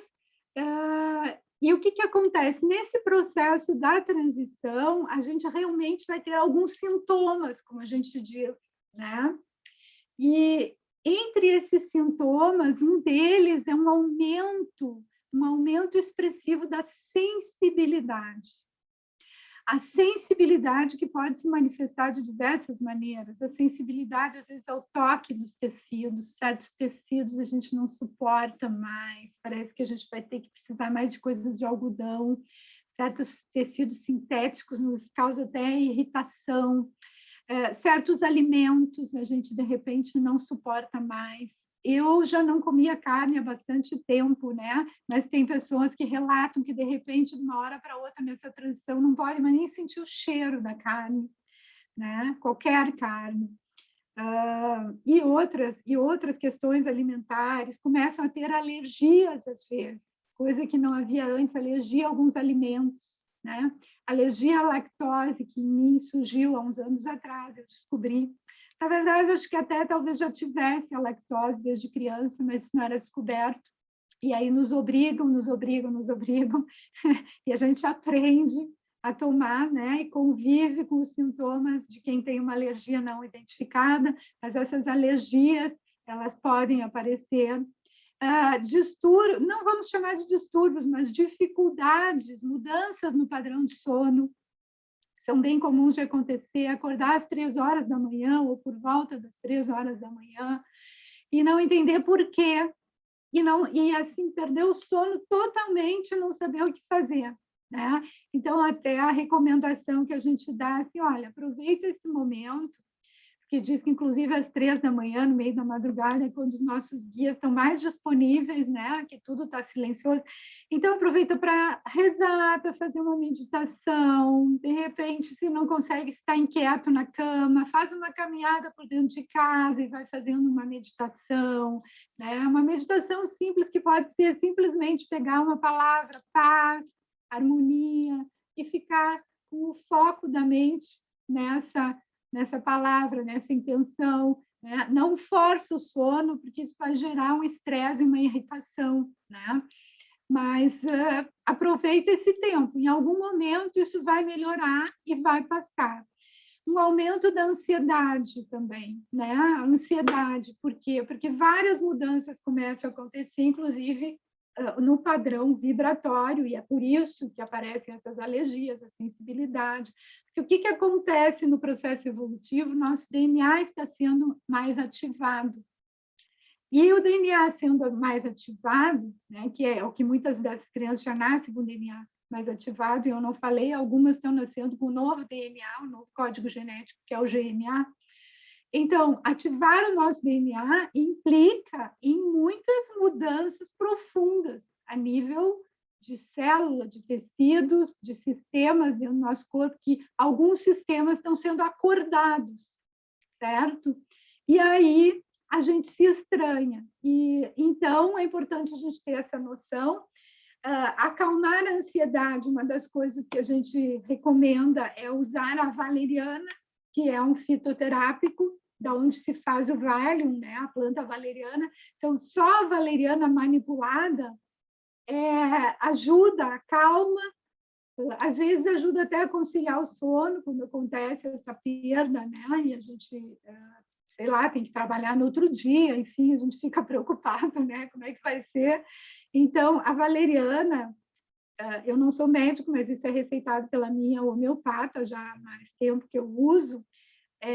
O que ela me deu foi a fórmula de 250 mg, né, em cápsula, e a gente pode tomar de 1 até 4 ao dia, né? E em momentos mais agudos de falta de sono, eu já cheguei a tomar 4. Não foi assim tão seguido, mas já aconteceu, porque realmente a gente fica mexido, né? A gente fica mais sensível também à fala dos outros, à energia das pessoas e dos ambientes, de modo que às vezes a gente não consegue mais estar em certos ambientes.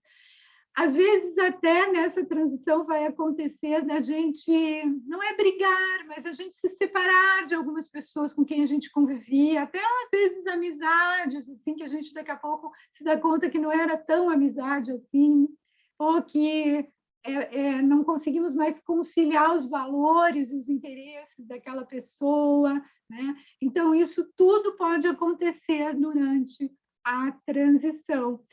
Assim como na transição, eu acredito que nós estamos vivendo agora, com a chegada dos arco-íris, nós vamos viver também uma transição para a vibração arco-íris. Não todos, mas quem estiver disposto e aberto, eu digo assim, quem está disposto e aberto, como tu falaste, mente aberta, coração aberto, para evoluir. Evoluir significa mudar, e mudar significa se transformar, porque mudar é mais superficial, se transformar é mais profundo. Então, esse é o caminho. E aí, o que acontece que é interessante a gente saber? Quanto mais aberto, mais em busca, mais eu vou estar permeável a essas vibrações que estão disponíveis aí, vamos imaginar como uma sopa, né? É um campo, não sei se vocês já leram aquele livro chamado O Campo, da Aline Taggart, que é uma jornalista americana, né? Que é um livro interessante. E os outros cientistas, como Greg Braden, Bruce Lipton e outros, estão falando muito sobre esse campo que nos envolve, onde está toda a consciência, toda a informação, tudo que é, né? Então, nós estamos imersos nesse campo com essas vibrações. E aí nós vamos poder acessá-las, tá? Livremente, já podemos todo esse tempo, mas eu acredito que com esse processo avançado de evolução, nós vamos ter uma certa facilidade, na medida em que a gente queira, que a gente se disponha, que estejamos despertos, de acessar. E o que é interessante dizer, só para fechar a tua resposta, Marinês, eu acho que serve para todos, é que nós temos uma plasticidade, uma capacidade que estas gerações, esses grupos estão nos trazendo e ativando em nós, que é de funcionar, porque eles têm essa capacidade de funcionar, às vezes mais como índigo, às vezes mais como cristal, conforme o ambiente, a situação e as pessoas com quem a gente convive. Isso é muito interessante, tá? É isso. Obrigada, Ingrid. Tem uma mãozinha ali do Newton, acho que você quer falar, né, Newton? Sim, oi, boa noite, parabéns aí pela apresentação. É um pensamento rápido aqui que eu tive na discussão até sobre a educação e a necessidade de a gente atuar nisso, né? E o pensamento que veio é assim, a gente tem várias pessoas trabalhando para mudar, mas deve existir muitas pessoas trabalhando para manter também, né? Contra essa força. Então, é isso que eu queria que você discutisse um pouquinho, né? Porque são duas forças, uma para evoluir e outra para não evoluir, né? Acho que esse é o grande desafio que nós temos. Sempre, na dualidade, né? A gente veio aqui para uma experiência na Terra que é um planeta de dualidade. Então, Newton, agradeço a pergunta. Sem dúvida que a gente tem todo aí um grupo, um contingente de pessoas, de instituições que resistem. Eu encaro da seguinte forma, sempre foi assim aqui, sempre foi assim, né? O ser humano resiste a perder aquele lugar, aquela situação que lhe parece mais conhecida e confortável, mais segura, enfim, né? Isso é ancestral. Então, nós estamos vivendo, sim, uma resistência, existe uma resistência grande e até um olhar de desconfiança esses anos todos que eu escrevo, eu faço palestras, que eu já tive grupo de estudos funcionando por muitos anos lá em Porto Alegre, gratuitamente, sempre com esse intuito de levar informação e de estimular a pesquisa. A gente deu de cara com muitos grupos resistentes, escolas, educadores, que ficam olhando com essa desconfiança. Eu encaro que isso faça justamente parte do nosso combustível para mudar, para nos transformarmos, né? Porque a gente sabe que também quanto mais resistência, mais a gente fica inclinado a insistir com aquilo que a gente acredita que é, né, daqui para frente, que é o novo, que é a inovação, que é a transformação, que é a evolução. Então, eu acho que até esse grupo contrário que existe, sem dúvida, eu acho que muitos não são contrários não por mal, mas por desconhecer e por medo, simplesmente por medo do desconhecido. Né? É muito interessante, alguns de vocês são terapeutas, aí, pelo que a Marli informou, a gente sabe bem assim, que às vezes tem uma pessoa no consultório, e recentemente até eu atendi uma pessoa adulta, madura, com filhos, e que eu depreendi da busca que ela estava fazendo, né?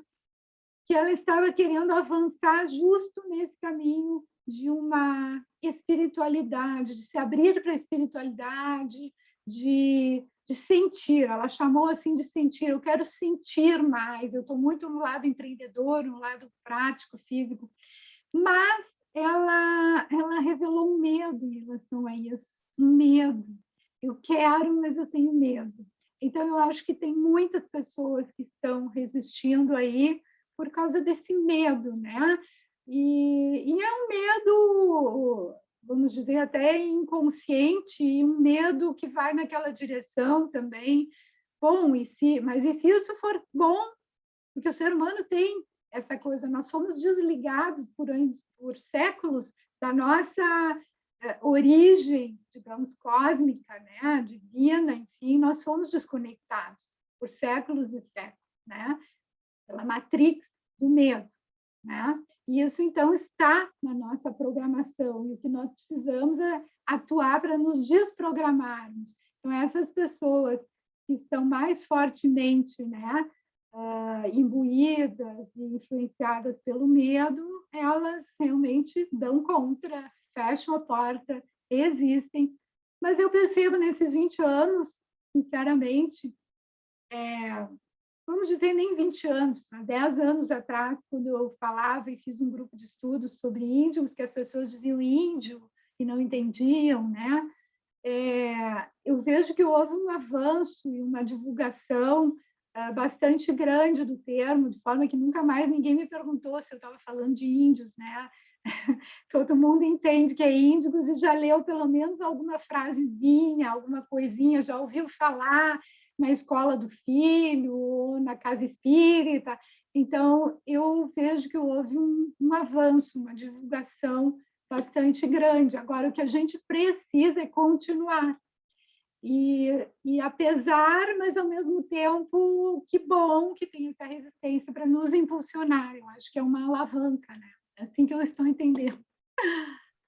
Obrigada, Ingrid. Obrigada, Newton. A Kayla está com a mãozinha pedindo. Kayla.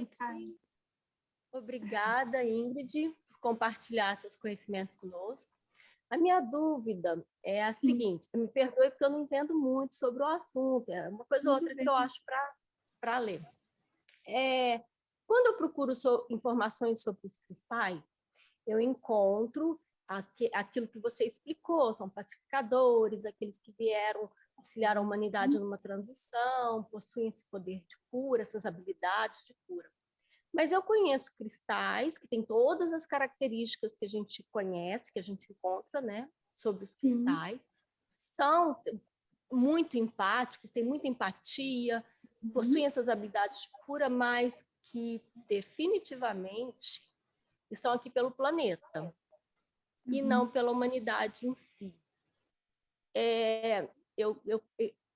Você vê a proposta que tem de cura do planeta, de auxiliar a natureza, mas eu não acho muito para ler sobre isso. O que você pode nos dizer? Obrigada. Eu agradeço a pergunta, Carla. Vamos ver se eu entendi, senão tu me corrija, né, por favor. O que acontece é que a gente está falando aqui, até pela questão também do tempo enxuto que nós temos, mas a gente está falando de um propósito, né? De uma missão e de um propósito desses grupos evolutivos como um todo. Agora, é importante que a gente entenda que cada ser, cada indivíduo tem a sua missão e o seu propósito específico dentro desse propósito maior.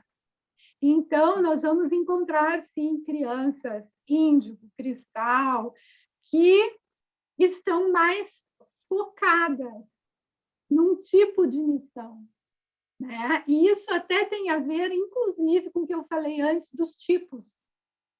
Por exemplo,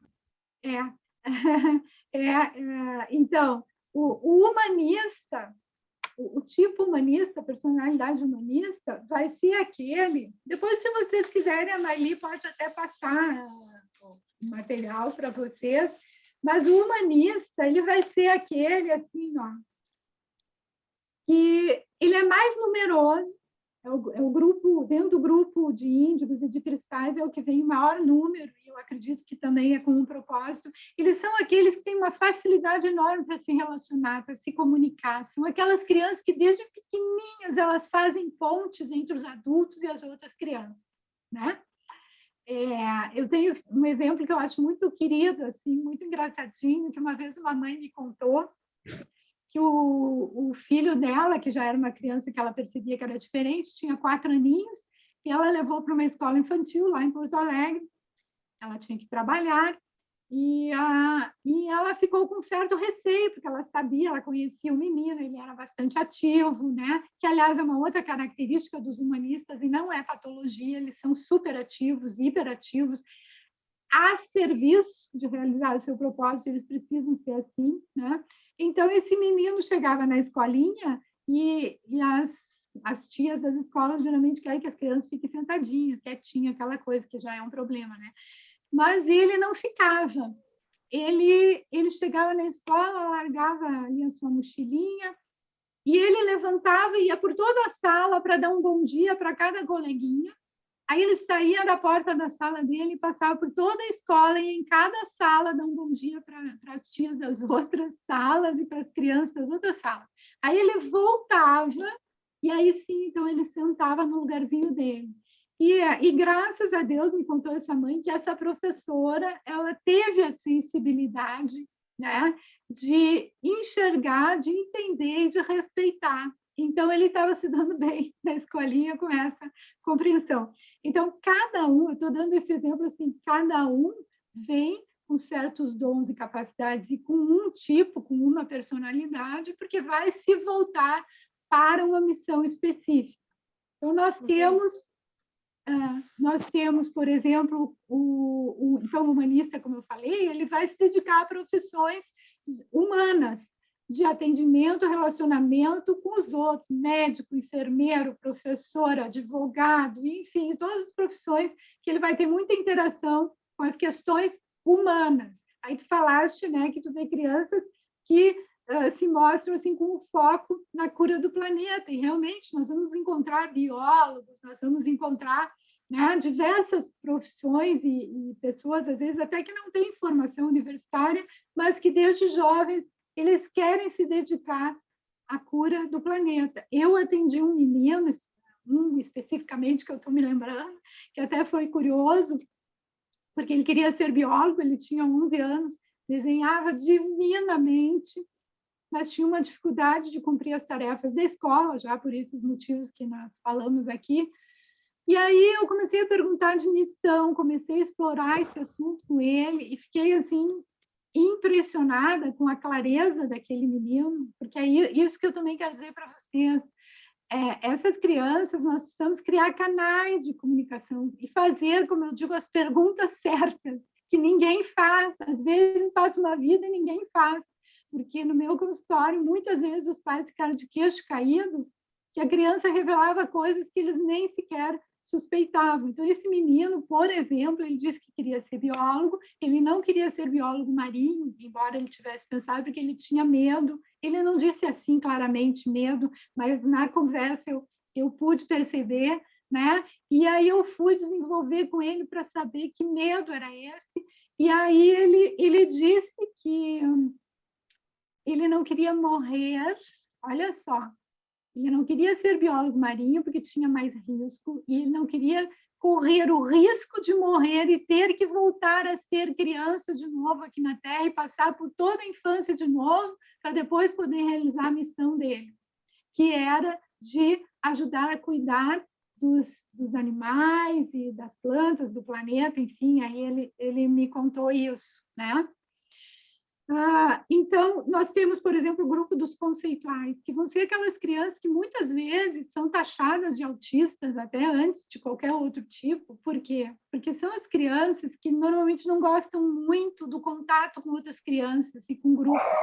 Elas vão para a escola, elas ficam mais na dela. Em casa, mas aí a gente vai perguntar, em casa elas também, elas brincam com seus brinquedos horas, elas desenham, elas fazem os seus projetos, e elas só vão buscar um amiguinho ou um adulto quando elas acham que pode ajudar a desenvolver ou melhorar o seu projeto, quando elas precisam. Os conceituais são pessoas que vão pela vida assim, vão ser aquelas pessoas que vão ser engenheiros, vão ser cientistas, vão ser pessoas que vão inventar coisas, trazer utilidades, aparelhos, equipamentos de utilidade para a humanidade.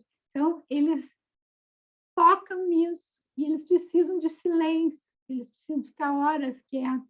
Isso, muitas vezes, tem sido taxado de patologia, o que é muito triste, né? Então, isso que eu queria te dizer, assim, depende da missão específica de cada alma, tá? Muito obrigada. Mais alguém gostaria de fazer alguma pergunta? Lesir? Tem que ligar o microfone, Lesir, querida. A Lesir é a nossa sênior, Ingrid. Octogenária. Que legal. Essa Um índigo maior, né, Levícia?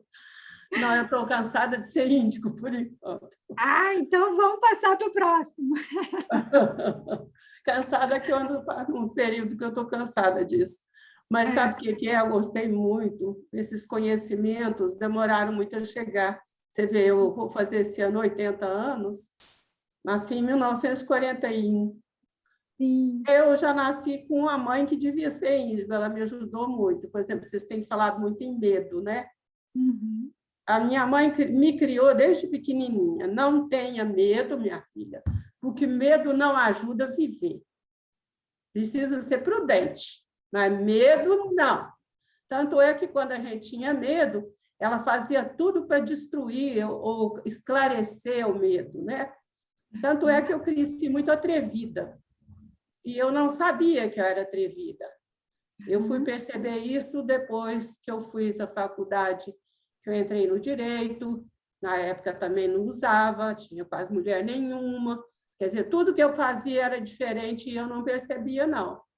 Eu só percebi que eu era rejeitada, principalmente, já comentei isso com as colegas, pelos homens, né? Porque eu era uma mulher que não queria casar, porque eu não queria me submeter às normas. Eu detesto norma. Gente normal também. Normose, mais ainda. E a normose, então, mais ainda. Então, foi muito sofrimento ao longo da vida, porque era, Marli sabe disso, extremamente só. Nem livro, nem internet, nem meio de comunicação nenhuma. A sorte é que eu nasci na roça, nasci na fazenda, num tempo que nem televisão, nem rádio, nada, a gente não tinha nada disso. Então, minha paixão pela natureza e o conhecimento da natureza ao natural, eu ainda tive.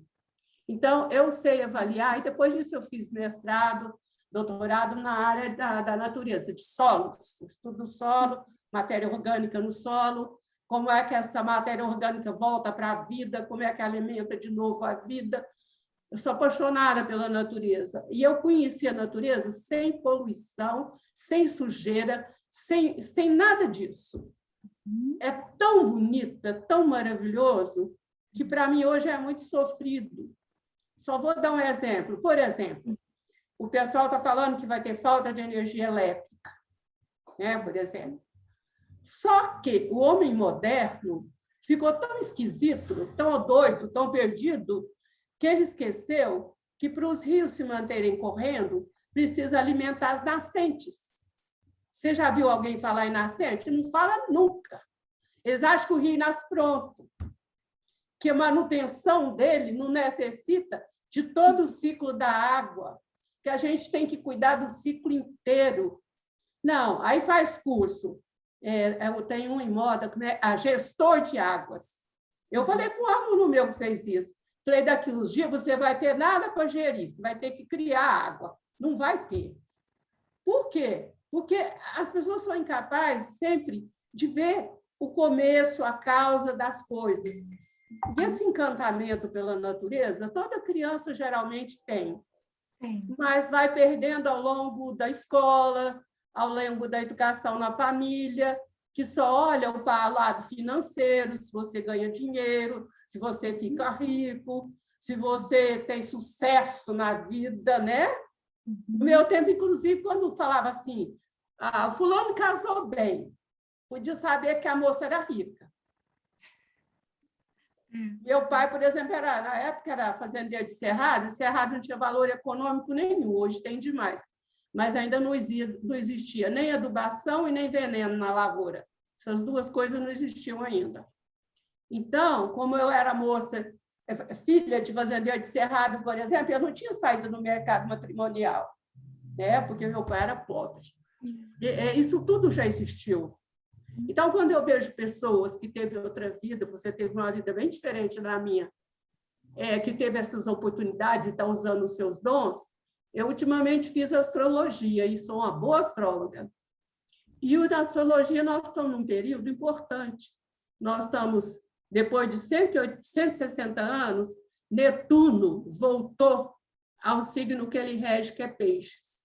E quando a gente estuda a história da astrologia, foi no período de Peixes que teve um grande avanço na área da religião, da espiritualidade, é o período da Blavatsky, é o período do... É uma igreja que eu não conheço assim muito, mas que eu sou apaixonada, que é o Bahá'í, a fé Bahá'í, que é muito importante. E, por causa da astrologia, eu abri muito mais a minha mente, que já era aberta, para aceitar a diferença das pessoas, deixá-las serem, porque elas vieram para serem. E se elas não são, elas ficam aleijadas, em algum ponto. Uns desenvolvem o cérebro esquerdo demais. Aí o direito morre à míngua. Já estudei muito isso por minha causa, porque eu sempre dei valor demais no direito. E isso não tinha valor no meu ambiente. Mas o que eu quero, no final das contas, com essa história, é dizer para você que, ao longo desses 80 anos, eu achei que a humanidade mudou muito pouco. Está mudando ultimamente, eu conheço algumas pessoas jovens, por sinal, me dou melhor com jovens, é porque eu os aceito. Fui professora há muito tempo, sempre gostei de aluno rebelde, aluno custoso, aluno que o povo não gosta, porque alguma originalidade ele tem. Ele não é muito parecido com a norma que está percorrendo o ambiente. E tem uma coisa, tudo muda. O que hoje aceito, amanhã não é. É igual moda de mulher, né? Um dia que eu estico o cabelo, tiro o anel do cabelo, um dia eu ponho peito, outro dia eu tiro o peito. A moda, em termos sociais, é a mesma coisa. Então, a gente que enxerga que a originalidade é tudo de bom, ajuda muito. Eu ainda estava comentando hoje, por exemplo, a maioria dos pais e dos professores educam dizendo o seguinte: se faz uma coisa boa, ele não elogia. Se faz uma ruim, nossa, aquilo tem um peso enorme. O que a criança vai sentindo? Eu não presto para nada, né? Eu não sirvo. Quando é o contrário, eu, como professora, descobri isso. Se você pega alguma coisa original da criança que ela gosta, que ela é, você consegue um crescimento enorme dela, porque ela vai no caminho de ser ela mesma. E a única força que a gente tem, né, minha querida, é ser a gente. A força interna vem do fato de ser a gente. Eu era muito atrevida, usei muita coisa que ninguém usava, fazia coisas que ninguém usava, todo mundo tinha que casar, eu não casei, todo mundo tinha que ter filho, eu não tive. E gozada, aos 80 anos, eu estou tão feliz com a minha vida. Era isso. Ai, que bom te ouvir, Lizia. Eu agradeço, foi uma grande alegria e uma grande satisfação te escutar o teu depoimento, né? Tu sabes que eu também sou de uma família de 9 irmãs, um irmão e 8 irmãs. Hoje restamos 3, mas eu fui a última, né? Então, eu como tu, eu tive uma chancela de poder ser um pouco livre, porque minha mãe e meu pai já estavam tão cansados de criar os filhos, que eu ficava meio solta, sabe? E se por um lado, às vezes, isso me causava dor e sofrimento, por ficar meio solta demais, meio deixada, vamos dizer, mas por outro eu tive a liberdade de ser, né? Que é o que tu estás falando. E realmente o nosso maior poder é ser quem nós somos, é nos mantermos em conexão com a nossa essência e podermos expressar esse nosso ser e a nossa natureza com plenitude. Isso é o ideal e é o que a educação deveria privilegiar, né? Tanto em casa como nas escolas e na sociedade. E tu tens razão, uma coisa que eu sempre falo, eu acho lamentável, triste, trágico, a gente ter escolas infantis, como eu já visitei diversas, porque às vezes ia acompanhar pais que queriam minha ajuda para tentar achar uma escola mais adequada para essas crianças, e a gente escutar que a escola ela está preparando as crianças, vejam bem, ela está preparando as crianças para o mercado de trabalho. Isso. O que vai ser de nós com escolas infantis que estão preparando as crianças para o mercado de trabalho e com pais que procuram essas escolas, porque eu também já ouvi de pais, mas será que tal escola prepara para o mercado de trabalho? Dá vontade de, né? porque não é possível. E isso nos trouxe toda essa orientação, né? Com o medo que baixou a autoestima das crianças, né?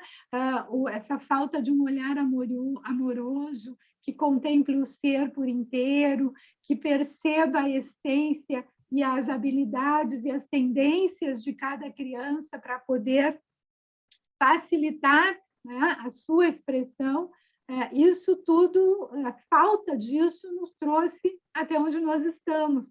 Mas eu sou uma eterna, não é apenas otimista, porque isso seria, acho que, superficial, mas eu sou uma pessoa que eu acho que não teria chegado até aqui onde eu cheguei se eu não fosse assim. Eu sempre procuro enxergar além, né? Sempre fui assim, sempre enxergando além, sempre escrevendo sobre coisas além, coisas que não existiam. Então, eu vejo que nós estamos passando por esse caos, que a humanidade avançou muito pouco, por isso esses grupos estão vindo, mas uma parte desses grupos, é bem verdade, a gente precisa dizer, uma parte desses grupos de índigos, especialmente, se perdeu justamente porque a força dessa sociedade, a densidade, a falta de amor, o excesso de medo, corrompeu, desencaminhou e muitos se perderam, seja na linha da busca do sucesso fácil, da fama, do poder, ou se desencaminhou pela via das drogas, da depressão, né? Então, isso é um fato também. Mas eu acredito que tudo isso faça parte de um exercício aqui na dualidade, onde a gente tem a escolha, o livre-arbítrio, né? E que, apesar disso, ou por isso, ou com isso, nós estamos avançando. E nós estamos prestes a alcançar o que a gente chama de idade da luz, de alcançar a quinta dimensão, né? Nem todos vão alcançar, porque temos as escolhas, né? Mas muitos, sim, muitos que já despertaram, como nós, e muitos outros que estão ainda despertando em cima da linha de chegada, mas estão. E eu acredito que é um movimento, lógico, não é a maioria da humanidade, mas é uma boa parcela e que está tudo certo assim, porque justamente o nosso exercício aqui de aprendizado é de fazer as escolhas, é de despertar e buscar a verdade e de tratar da nossa evolução. E eu também acredito, né, que a nossa missão fundamental é uma evolução de alma, uma evolução do nosso espírito, da nossa alma. E se a gente consegue ajudar outras pessoas a partir daí, maravilha, né? E eu acredito que nós estamos conseguindo, que quem não conseguiu é porque fez outras escolhas e a gente tem que aprender aqui na Terra, eu acho que é difícil, mas a gente tem que aprender a respeitar a escolha do outro, né? Por mais diferente, por mais que a gente não concorde, por mais que a gente enxergue que o outro às vezes está se colocando em perigo, mas é a escolha dele e a gente tem que honrar e respeitar, né? E continuar, né? Apesar dos outros, nós continuamos. Tem um filme muito bonito, que eu não sei se vocês já assistiram, não é novo, mas se chama 1492, né? A Descoberta da América. E no início daquele filme, eu nunca vou esquecer o como é que se diz? O Gerard Depardieu, que é aquele ator francês, com o seu filho, era o Cristóvão Colombo, no caso, né? Sentado numa pedra, olhando o mar, contemplando o mar, e uma voz por trás que dizia, né? E os mais iluminados serão sempre condenados a prosseguir apesar dos outros, né? Essa frase me calou fundo com a música do Vangelis assim, no fundinho. Eu nunca me esqueci. E eu acho que os mais iluminados significa os mais despertos, os mais conscientes, né? Nós vamos ser sempre condenados, e eu vejo muito a geração dos índios, do cristal, a prosseguir, a seguir abrindo caminho, a seguir com o nosso propósito, a nossa missão, apesar dos outros que não virão, que escolheram uma outra direção, né? Então, Magnífico. eu agradeço, Levi. Magnífico. Já são 20 horas e 18 minutos. Eu estou vendo que algumas pessoas já saíram, porque tem outros compromissos, mas assim, a gente passaria dias e dias conversando com você. Quem sabe, se você tiver disponibilidade, lá pelo mês de outubro, novembro, voltar novamente, a gente faz contato, porque tem aqui muitos comentários no chat, né? Pessoas agradecendo, pessoas ainda com algumas dúvidas. Então, assim, certamente a gente vai abrir brecha para outras conversas, porque o que você nos trouxe, Ingrid, eu acho que foi mais do que o grito, abra sua consciência, porque agora é o momento. Se a gente não aproveitar essa janela, esse portal que se abriu para nós, vai demorar muito para vir outra chance. Então, assim, que todos aqueles que vieram e se dispuseram a ser antenas receptoras de toda essa energia que chega até a Terra, que sejam abençoados e que a sua missão não seja em vão. Que a gente consiga ter a massa crítica mínima para dar esse salto evolutivo. E aqueles que não conseguirem, certamente encontrarão outro momento, mas ele vai demorar um pouco, né?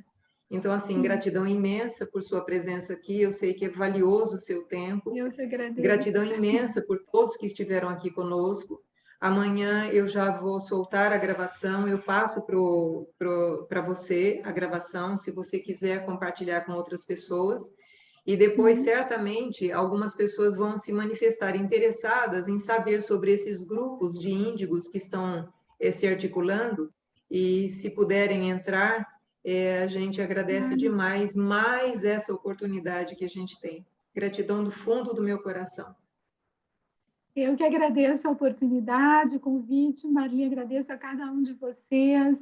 É um tempo realmente precioso e é um tempo realmente especial. O próprio Greg Braden, o cientista, ele fala isso, né, nas entrevistas que ele dá, que nós não podemos perder, que tomara que a gente não perca essa grande oportunidade que a humanidade está tendo de dar o salto, que já tivemos outras, né, e perdemos, assim, às vezes em cima da linha e não conseguimos. Então, que a gente possa conseguir dar esse salto unidos e sem olhar para trás, porque eu digo, nós estamos vivendo uma época que não podemos mais olhar para trás, sob pena de virar estátua de sal. Nós temos que olhar para frente e para o alto, para frente e para o alto, e praticar a fé ativa e o crer para ver, porque o paradigma agora não é mais ver para crer, é crer para ver, e chegaremos lá. Muito obrigada, uma boa noite, um bom descanso para vocês, fiquem com Deus, um beijo para você. Gratidão imensa, Ingrid, imensa. Durma com os anjos. Ai, boa noite também. a todos, muito obrigada. Gratidão, gratidão. Só tenho a agradecer.